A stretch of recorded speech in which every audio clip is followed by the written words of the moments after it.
I played in the Pokemon European International Championships with a deck you wouldn't believe. While it wasn't groundbreaking or meta-defining, it certainly was a deck that I enjoyed playing. It's one that I came up with myself.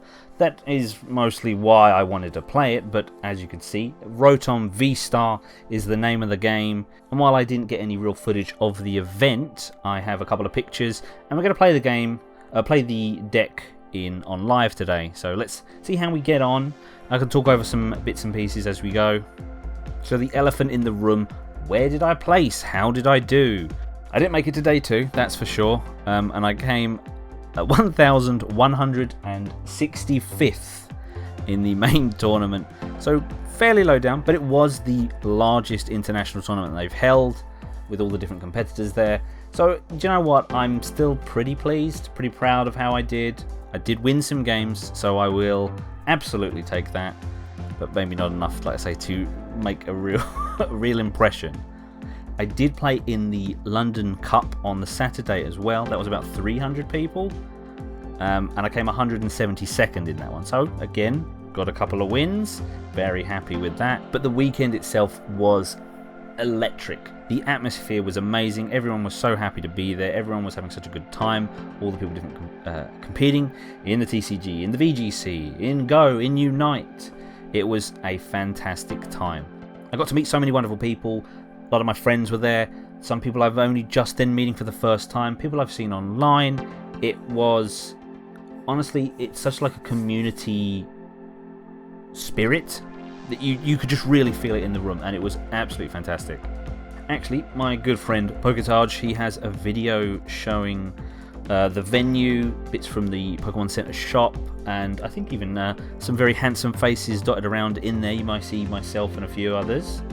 But yeah, Taj has got a great video to sort of see if you want to see more of like a vlog action of EUIC. So Rotom V-Star's whole gimmick is to get tool cards into the discard pile and then put them into the lost zone for your attack to do more damage. I've marked the deck up as this sort of like glass cannon deck that I can hit really, really hard. You know, I can have turns where I'm hitting 300, 400 damage, but Rotom is just so frail that a lot of things just knock it out in response. Over the course of the weekend, I did come to play not really many different decks. I hit a lot of like the larger or like the top sort of decks. Like I had a good couple of Lost Box, Lugias, Mews, a couple of Goodras, and they're okay matchups. You know, I mean, with something like Goodra, I need to hit for the knockout, because just having them then turn around and heal it all off is not exactly ideal, because you then slowly start to lose those resources by putting the tool cards into the discard and then into the lost zone, excuse me. But this matchup here is, I don't know, quite a fortunate one. I think we can do pretty well. We've been able to get a lot of tools into the discard by research a lot. The Galarian Articuno works brilliantly here. It helps us draw the single strike Tower of Darkness, and then the tools help for more draw, so that it does work really well. I did have Bidoof in this at one point with Babarrel, sorry, and while that did help, it was just the Babarrels were just fodder for Sableyes or other things that are just slapping damage counters down, and yeah, they just weren't sticking around for too long and they just became liabilities. It is safe to say though that going to London and playing in the tournaments, it really has sort of lit that spark.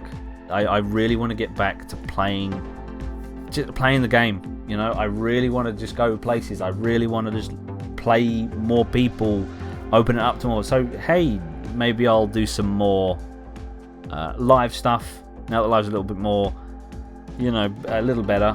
The fact that you can craft the cards that you need helps to build out any sort of deck. So hey, you never know. If you've got a deck idea, if I've got a deck idea, like, it's so much easier to get that deck into motion and start to test it and get it out there playing. And where I'm speaking on consistency for the deck, I would maybe now, looking at it, add something like a Forest Seal Stone. The Sky Steel Stone works great. We get to hit that magic extra prize on the V-Stars and V-Maxes. I did actually manage to get that onto a against the Mew VMAX on the Friday, so that was quite nice to hit that 4 prize turn. I still lost the game though.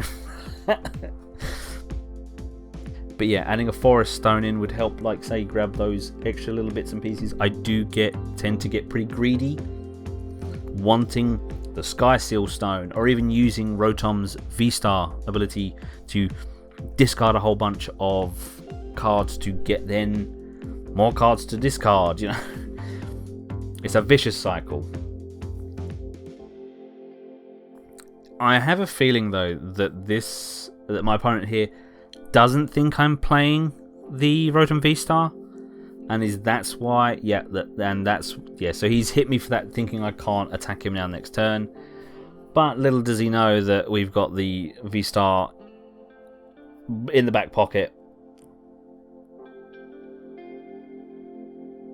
and that's going to get us, you know, those last 3 prizes. Lovely stuff. Sometimes the deck works so smoothly, like the sequencing is just so nice, that I say you can draw out those cards that you need to then throw away. But it wasn't so much the case at the weekend. But I can't grumble, because like I say, I had such a good time. I was able to meet so many of my friends. I won some games, so I came away with a smile, and I got some brilliant swag. I mean, the competitive stuff was really nice. I'm looking forward to seeing more events, hopefully in the UK.